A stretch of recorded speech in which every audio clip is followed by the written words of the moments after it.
Robust prank, sumusobra na ba? Anime girl, pwede na magka-SIM card sa Pilipinas.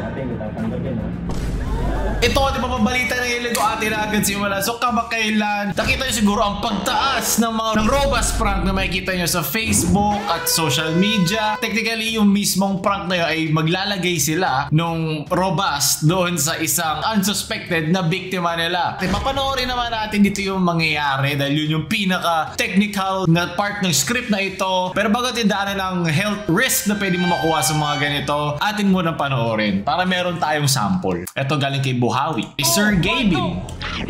So dito, itatago nila sa kakainin o iinumin nung kanila ipaprank yung supplement. Siyempre, magpapakita sila ng mga senyales ng kanilang pagiging tiga o libok sa mga tao sa paligid nila. Yung mga ganitong galawan daw, na medyo nasusukot ako kasi, di ba, hindi ba to parang borderline rape mindset? Yung maglalagay ka ng bagay pag hindi sila nakatingin, di ba, meron nga yung biro na lalagyan mo ng MSG, lalagyan mo ng Benchin, yung kanya iniinom mo, kanya, parang gano'n yung energy niya. Hindi naman ako KJ, naiintindihan ako na may mga gano'n naman talagang joke. Pero ito mga sinasabi ko, para to sa mga manonood na magsisimula pa lang mag-content, na magsisimula pa lang gumawa ng mga vlog sa internet. Kasi ang napakasarap ng Facebook money, bocha, yung meta ads na yan eh. Yung YouTube ads, napakasarap. Pero, di ba, baka ikasama ito ng magiging epekto sa paprank nyo. Kasi sinabi dito mismo sa Muramed na precautions, patients with existing health condition or illness and those who are taking certain medication should consult the doctor before taking this product or any other supplement. Dahil nga prank to, technically kung hindi ka naman content creator, nagsisimula ka pala mag-content creator, ipaprank mo siya na hindi niya talaga alam. At siguro baka magkataon sa libo-libo na gagawa nito, baka may isa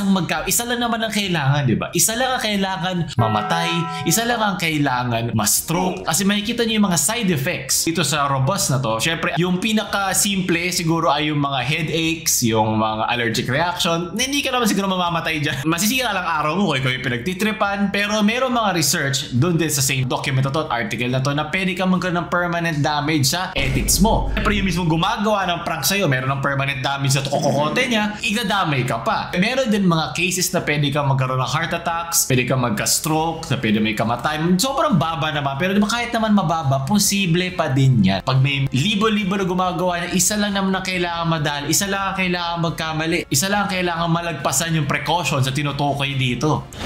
Ang hirap pag isang kamay. Alam mo yan, girl. Kami, isa lang kailangan namin. Pucha, look at these pranksters. Ang pagkalabas ng mga pranksters ngayon. Ang init-init na nga, painitin pa natin lalo. Ito pala naman eh, isa lang to?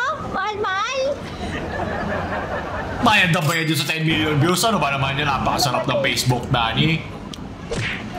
Pucha, naglagay ng punch sound effect. Wala naman sinusuntok. Ay, shit. Paano ko matutunaw? Tablet pala to. Pwede buksan mo, tapos ilapag mo. Halo na lang. Pwede mo nang... Okay, sige.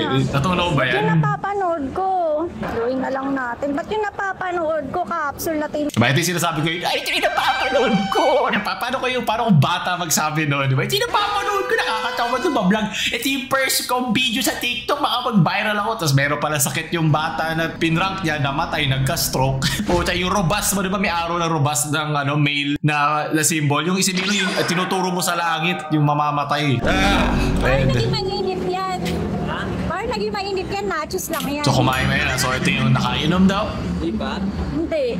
So hindi po, ulitin ko, hindi po nakaka-L o nakakatigang po yan. Yan po ay nagpapabilis ng tibok ng puso, ng heart rate. Sinabi mismo yan ng Robust Extreme sa kanilang page noong 2016. Diba na ito ay for sexual activity. Best taken with warm water on an empty stomach. Empty stomach means it should be taken an hour before a meal or 2 hours after a meal. Huwag ka kumain bago ka kumain.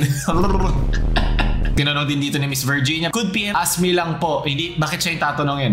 Okay lang ba mag-take na Robust? Ang nagtitake na maintenance sa gamot. Ayan, so Robust Extreme is safe to take although if you're taking prescription drug, medication, or under physician's care for any medical condition, we suggest you consult your doctor first before taking this. Huwag po kayo magkonsulta sa mga vloggers online dahil ginagawa nila yan. Diba? Hopefully, now, napag-aralan na nila na take into consideration nila ang mga risks involved pag gagawa ka ng itong klase mga pranks. So dahil napaka-laugh trip ng soundtrack.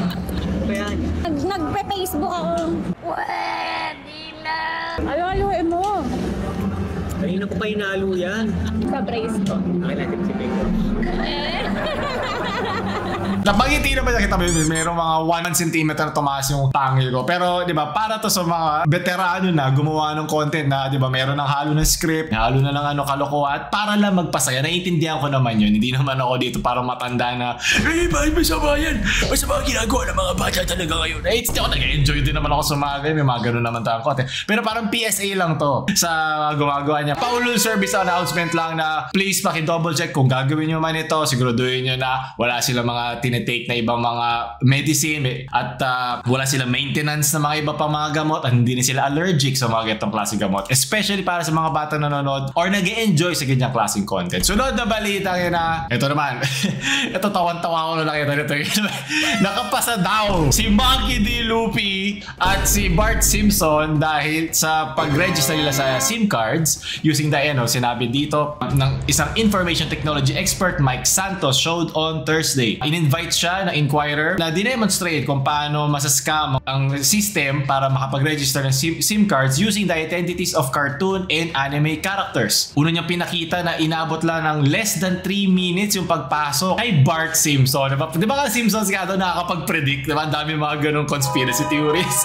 Ito na isa. Another test conducted in a smart SIM, but this time using the face and name of One Piece anime Monkey D. Luffy. 30 million din ba ang bounty niyan po? Tsaka ilang gear ba bago makapasok dyan? Yun yung fictional dito, yung maging safe at private yung ating mga information Pinapakita lang nito na hindi pa hulmang-hulma sa ating system yung teknolohiyang nasa mundo. Diba? Parang hindi natin ma-apply sa real world setting kasi nakakakabay mga ganyan At nagkaroon na nga ng mga petisyon. Diba? Before pa, tulad nito, how other countries do it, sa Mexico, noong 2021. At na-reappeal ito, natanggalin kasi hindi daw nakakatulong to sa kanila. Hindi daw makakapag-curb ng crime. So may iba pa mga bansa na gumagawa ng mga ganitong SIM registration para sa identity ng isang tao. Pero di ba nga, case-to-case basis yan. Depende yan sa bansa na mag-a-apply nun. Baka hindi pa tayo ready at makikita naman natin sa nangyari, napakadali i-hack ng mga ganitong system o madaling malagpasan yung ganitong klaseng system. According to PAO, CC Undersecretary Gilbert Cruz, dyan na naman ako po, bida-bida na naman ako. This is the reason of the proliferation of pre-registered SIM card generated by different groups, primarily by independent contractors. O mga pogo, alam tayo, mapupugo tayo sa ginagawa natin There are contractors doing SIM registration, some are doing Facebook, email, and Viber. So, pwede silang gumamit ng isang GSM modem na nag-register ng 64 SIMs. Hindi daw to sabay-sabay, pero bigyan mo lang to ng sapat na oras at mapapasok na to sa system at pwede nila gamitin itong na-procure nila na identity para gumawa ng mga kabalastugan sa internet. Para gumawa na isang robust prank. Hindi baka yun nga, baka ipang scam o ipang file ng mga online crypto and love scams nila. So, pag sabihan nyo na yung tita nyo na may nilalandi online, baka ma-love scam lang sila. Okay lang ma-scam ako ng mga pranks, pero pag na-scam ako ng mga ito, mas masakit sa aking puso yan. So, nagbigay din ng suggestion dito si Mr. Cruz na gumamit ng manual verification by scanning the identification cards, meaning magpasok ng human element sa very robotic na system at protocol in place. Kailangan na improvement kasi kung mga lolo na nagpapatakbo, di ba, at sinasabihan ng mga ganyan, lalagpas na sa radar nila yan, mga hindi nga maalala yung password niyan sa Facebook nila. Paano nila mapapanood yung mga robust pranks ngayon?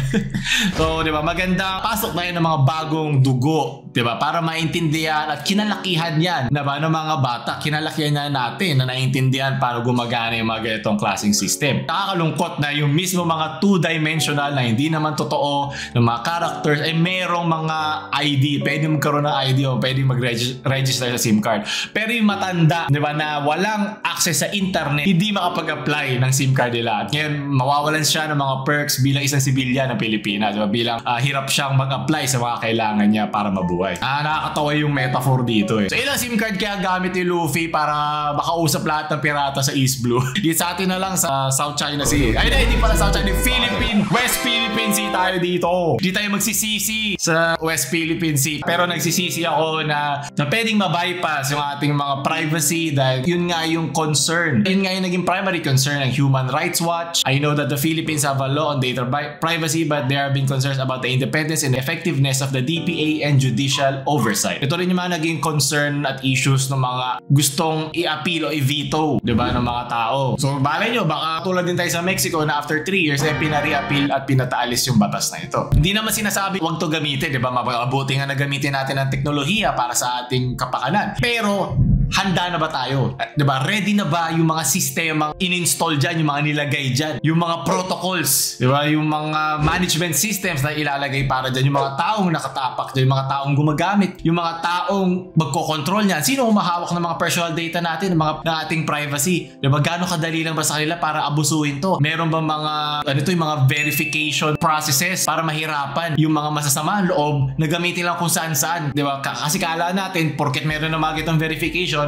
hindi na tayo makakakuha ng mga scams or ng mga alerts. Nagkakaroon pa din ako nakakakuha pa din ako dito Diba?